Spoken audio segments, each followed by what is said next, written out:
Let's have a ball. Assalamualaikum warahmatullahi wabarakatuh.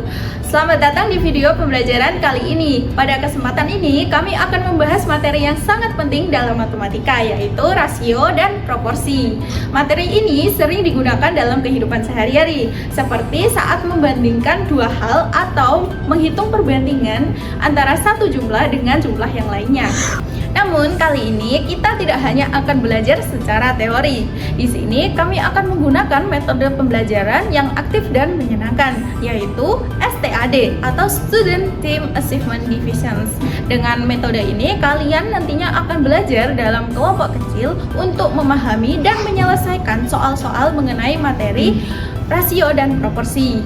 Nah, nantinya kalian juga akan saling mendukung dalam proses belajar. Melalui pendekatan ini, kami berharap kalian tidak hanya akan memahami konsep materi, rasio, dan proporsi, tetapi juga meningkatkan kemampuan bekerja sama dalam tim. Jadi, ayo kita mulai perjalanan belajar ini dengan penuh semangat dan antusiasme. Dadah! Halo! Sebelumnya, perkenalkan kami dari kelompok 6 yang beranggotakan Saya Azalia Putri Febrianti Widodo dengan NIM 23031601849. dengan saya Daris Aulia Mirfada dengan NIM 230311808063. Saya Safira Alia Faranisa dengan NIM 230311603806. Saya Muzaki Fatur Rahman dengan NIM 230311606201. Selamat menyaksikan.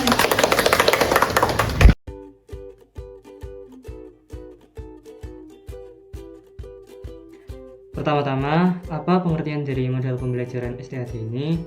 Jadi, model pembelajaran STAD atau dengan kepanjangan Student Team Achievement Division adalah salah satu jenis model pembelajaran kooperatif yang dikembangkan oleh Robert Slavin. Model ini menekankan pada adanya aktivitas dan interaksi di antara siswa untuk saling memotivasi dan saling membantu dalam menguasai materi pembelajaran guna mencapai prestasi yang maksimal. Secara umum, tujuan model pembelajaran STAD ada dua, yaitu merujuk pada teori yang dianutnya, yaitu teori sosial dan teori konstruktivisme. Di mana yang pertama adalah untuk memacu siswa agar saling mendorong dan membantu satu sama lain untuk menguasai keterampilan yang diajarkan guru. Dan yang kedua, untuk meningkatkan hasil belajar yang telah dipelajarinya. Selanjutnya yaitu pembahasan mengenai teori model pembelajaran Student Teams Achievement Division atau STAD. Teori model pembelajaran Student Teams Achievement Division atau STAD dibagi menjadi 5, yaitu yang pertama ada teori belajar sosial Vygotsky. Vygotsky berpendapat bahwa pembelajaran terjadi melalui interaksi sosial, di mana siswa dapat menyelesaikan tugas dengan bantuan orang lain. Model pembelajaran kooperatif ini mengutamakan interaksi sosial yang dapat meningkatkan efektivitas dalam pembelajaran. Yang kedua ada teori belajar sosial Albert Bandura. Bandura menekankan bahwa pembelajaran sukses terjadi ketika sumber daya sesuai dengan kebutuhan siswa, yaitu memberikan mereka kesempatan untuk bertanggung jawab atas pendidikannya. Pembelajaran ini dipengaruhi oleh interaksi antara kognisi, perilaku, dan lingkungan. Yang ketiga ada teori perkembangan kognitif Piaget. Piaget mengemukakan bahwa keterlibatan aktif anak-anak dengan lingkungan sekitar penting untuk perkembangan kognitif mereka. Interaksi dengan lingkungan dan pengalaman fisik memainkan peran yang sangat penting dalam penciptaan pengetahuan, sehingga model pembelajaran kooperatif ini dapat mendukung keterampilan interaksi sosial siswa. Yang keempat ada teori John Dewey dan Herbert Telan. Dewey percaya bahwa kelas harus mencerminkan masyarakat dan berfungsi sebagai laboratorium dalam kehidupan nyata, dengan guru menciptakan lingkungan yang demokratis. Telan menambahkan bahwa kelas harus menjadi miniatur demokrasi yang mengkaji masalah sosial dan antar pribadi serta pengembangan dinamika kelompok yang mendukung pembelajaran kooperatif. Yang kelima yaitu ada teori Gordon Allport. Allport berpendapat bahwa untuk mengurangi kecurigaan antar kelompok diperlukan kontak langsung dan kerjasama antar kelompok yang berbeda. Ada 3 kondisi penting yaitu kontak secara langsung, kerjasama aktif, dan persetujuan resmi untuk bekerja sama. Baik, selanjutnya adalah elemen penting dalam model pembelajaran STAD. Dalam model pembelajaran kooperatif, terdapat elemen-elemen yang perlu diterapkan untuk mencapai hasil yang maksimal. Untuk mencapai hasil yang maksimal, 5 unsur dalam model pembelajaran kooperatif yang harus diterapkan. 5 unsur tersebut adalah sebagai berikut. Yang pertama yaitu positive interdependence atau saling ketergantungan positif. Unsur ini menunjukkan bahwa dalam pembelajaran kooperatif ada 2 pertanggungjawaban kelompok. Yang pertama adalah mempelajari bahan yang ditugaskan kepada kelompok. Yang kedua, menjamin semua anggota kelompok secara individu mempelajari bahan yang ditugaskan tersebut. Yang kedua, personal responsibility atau tanggung jawab perseorangan. Tujuan pembelajaran kooperatif adalah membentuk semua anggota kelompok menjadi pribadi yang kuat. Tanggung jawab perseorangan adalah kunci untuk menjamin semua anggota yang diperkuat oleh kegiatan belajar bersama. Artinya, setelah mengikuti kelompok belajar bersama, anggota kelompok harus dapat menyelesaikan tugas yang sama. Yang ketiga, face-to-face promotive interaction atau interaksi promotif. Unsur ini penting karena dapat menghasilkan saling ketergantungan positif. Ciri-ciri interaksi promotif adalah saling membantu secara efektif dan efisien, saling memberikan informasi dan sarana yang diperlukan, memproses informasi secara bersama lebih efektif dan efisien, saling mengingatkan, saling membantu dalam merumuskan dan mengembangkan argumentasi, serta membantu dalam merumuskan dan mengembangkan yang dihadapi, saling percaya, dan saling memotivasi untuk memperoleh keberhasilan bersama. Yang keempat yaitu interpersonal skills atau komunikasi antar anggota. Untuk mengkoordinasikan kegiatan siswa dalam pencapaian tujuan belajar, siswa harus saling mengenal dan mempercayai, mampu berkomunikasi secara akurat dan tidak ambisius, saling menerima dan saling mendukung, serta mampu menyelesaikan konflik secara konstruktif. Yang kelima atau yang terakhir yaitu group processing atau pemrosesan kelompok. Melalui pemrosesan kelompok dapat diidentifikasi dari urutan atau tahapan kegiatan kelompok dan kegiatan dari anggota kelompok. Siapa di antara anggota kelompok yang sangat membantu dan siapa dari anggota kelompok yang tidak membantu. Tujuan pemrosesan kelompok adalah meningkatkan efektivitas anggota dalam memberikan kontribusi terhadap kegiatan kolaboratif untuk mencapai tujuan kelompok. Ada 2 tingkat pemrosesan yaitu kelompok kecil dan kelas secara keseluruhan.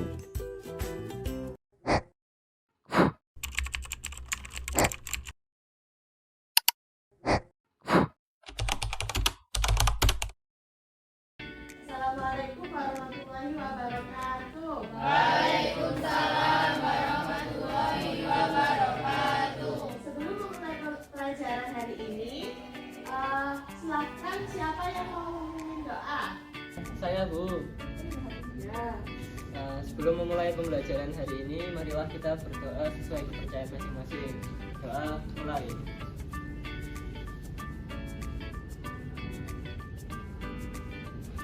Doa selesai. Bagaimana keadaan hari ini anak-anak?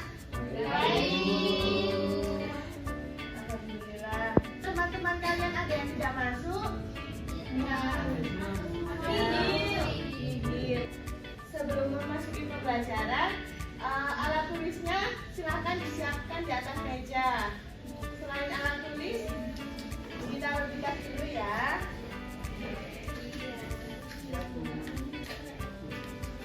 Nah, jadi pada hari ini kita akan membahas tentang rasio dan proporsi. Apakah kalian ingat tentang cara menyederhanakan pecahan? Seperti 6/12 bisa disederhanakan menjadi 6/12. Contohnya juga pada saat kalian sekolah. Di sekolah kalian melihat tiang bendera dan gedung-gedung sekolah. Maka tanpa sadar kalian juga berhadapan dengan perbandingan. Pula ketika kalian membandingkan kehidupan orang-orang di sekitar kalian. Tujuan dari pembelajaran kali ini yang pertama, siswa menjelaskan pengertian rasio. Yang kedua, siswa menjelaskan cara penulisan rasio. Siswa menyederhanakan rasio ke dalam bentuk Yang sederhana, siswa menyelesaikan masalah dalam kehidupan sehari-hari yang berhubungan dengan rasio. Yang kelima, siswa menjelaskan konsep perbandingan senilai.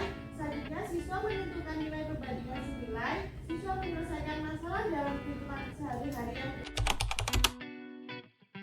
pentingnya materi rasio dan proporsi ini dalam kehidupan sehari-hari yaitu seperti dapat membandingkan tinggi badan seseorang serta akan banyak bertemu masalah mengambil keputusan yang membutuhkan perbandingan. Apakah kalian di sini pernah mengalami masalah yang seperti Ibu ceritakan tadi? Contohnya satu. Saya Ibu. Jadi waktu saya di minimarket itu kadang ada satu barang yang harganya itu beda gitu. Padahal barangnya kan sama. Nah itu mungkin bisa dijadikan contoh kasus dari materi ini. Bagi dan pembilangnya sama-sama bisa dibagi dua kepada selanjutnya saya ditanyakan. Jika sudah paham semua, maka Ibu akan membagi kalian menjadi dua kelompok. Minggu kemarin kan kalian sudah Ibu bagi kelompok. Apakah sekarang sudah berkumpul dengan kelompok tersebut? Sudah. Oke. Pada minggu lalu kan sudah ditunjuk juga ketuanya. Apakah kalian masih ingat? Masih. Oke. Ibu akan membagikan LKPD. Nanti nilai dari LKPD-nya dan lembar kerja mandirinya akan mempengaruhi keberhasilan kelompok. Nanti juga ada reward salah satu kelompok yang nilainya paling tinggi. Sekarang Ibu bagikan dulu LKPD-nya ya.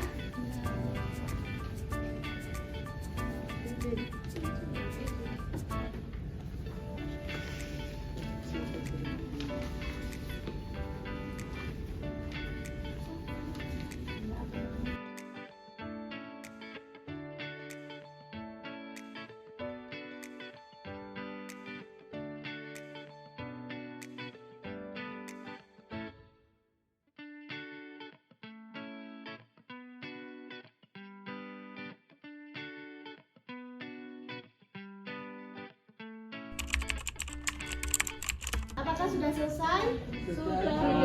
Selanjutnya, setiap kelompok wajib memberikan perwakilan untuk mempresentasikan hasil diskusi. Sesuai dengan perjanjian minggu sebelumnya, jika kelompok 1 yang maju, kelompok 2 menanggapi. Dan ketika kelompok 2 yang maju, kelompok 1 wajib menanggapi juga. Kelompok 1 atau kelompok 2 terlebih dahulu? Kelompok 2. Ya, kelompok 2 silakan maju. Gimana Bu? Ya, di sini. Jadi di sini saya perwakilan dari kelompok 2 akan mempresentasikan hasil diskusi kami.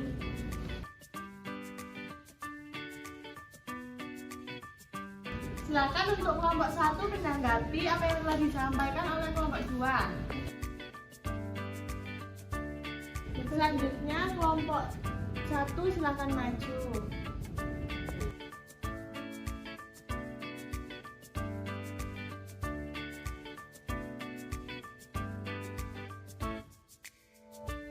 Setelah disampaikan jawaban dari kelompok 1, maka kelompok 2 wajib menanggapi.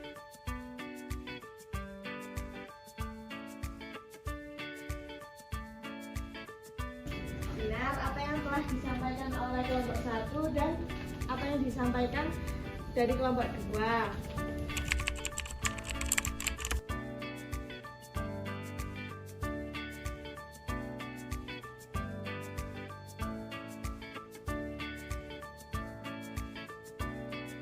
Waktu pengerjaan sudah selesai, maka lembar LKPD disalurkan ke depan.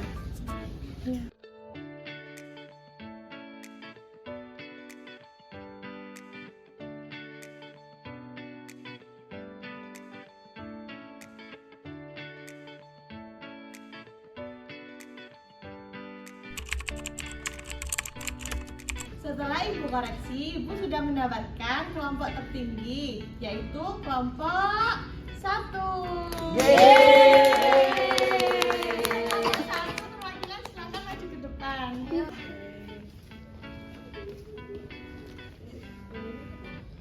lagi berikan aplaus pada kelompok 1.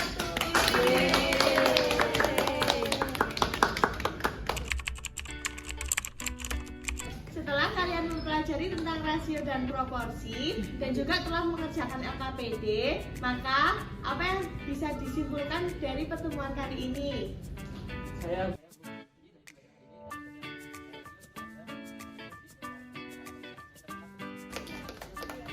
Jadi benar apa yang telah disampaikan oleh teman kalian bahwa apakah ada yang ditanyakan setelah semuanya kita lewati?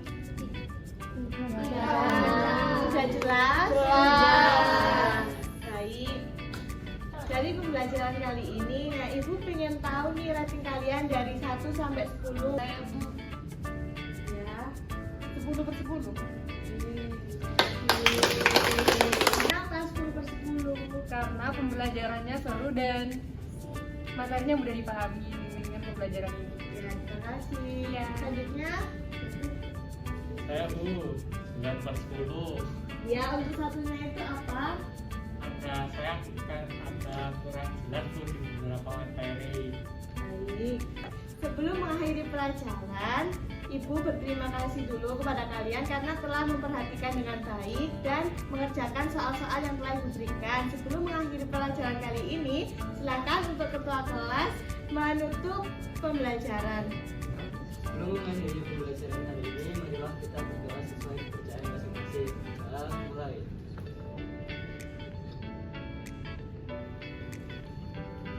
Doa selesai.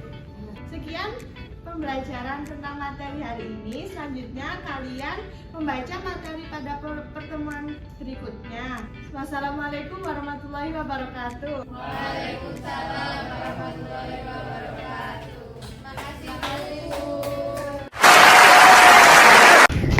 Terima kasih telah menyaksikan video pembelajaran ini hingga akhir. Semoga penjelasan materi tentang rasio dan proporsi menggunakan metode STAD atau Student Team Achievement Division dapat membantu kalian memahami materi ini dan meningkatkan kemampuan bekerja sama dalam tim. Jangan lupa berlatih lebih banyak dan mempelajari konsep-konsep lainnya. Sampai jumpa. Wassalamualaikum warahmatullahi wabarakatuh. Dadah.